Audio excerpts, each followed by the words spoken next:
কাউরে অন্যায়ভাবে কষ্ট দিছি, সে হোক আমার ঘরের লোক, আমার আদরের বউটাই হোক, আমার বউটা আমার ঘরে সবচেয়ে দুর্বল, যারে আমি বউ বানিয়ে আনলাম সে তো এই ঘরের কেউ ছিল না, এখানে আপন বলতে তার কেউ নাই, মা বাবা ভাই বোন আপনজন সব ছেড়ে স্বামীর হাত ধরে অচেনা জায়গায় এসেছে।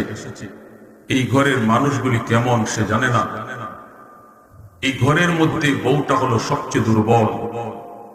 আমি স্বামী যদি তারে বকা দেই, আমি স্বামী যদি তারে মারি, আমি স্বামী যদি তার সাথে খারাপ আচরণ করি, সে এই দুঃখটা এই ঘরের কারো কাছে বলার মতো নাই, কারণ সবাই স্বামীর লোক, ঠিক না? হ্যাঁ,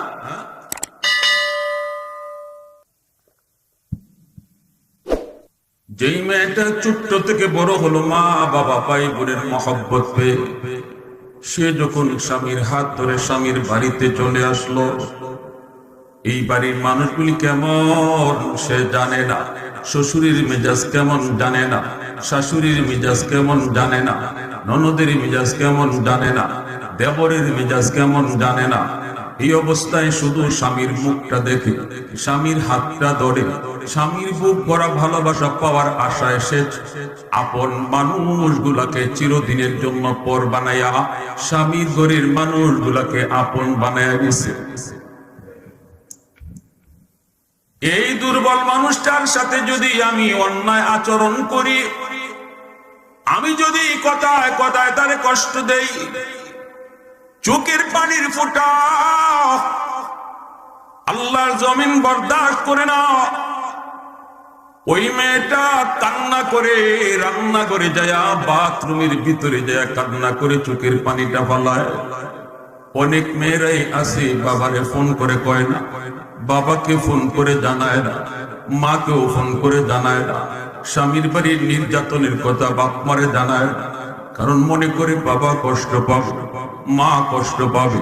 পৃথিবীতে বাপ মার কাছে সবচেয়ে সুখের সংবাদ হলো তোমার মেয়েটা স্বামীর ঘরে বড় সুখে আছে।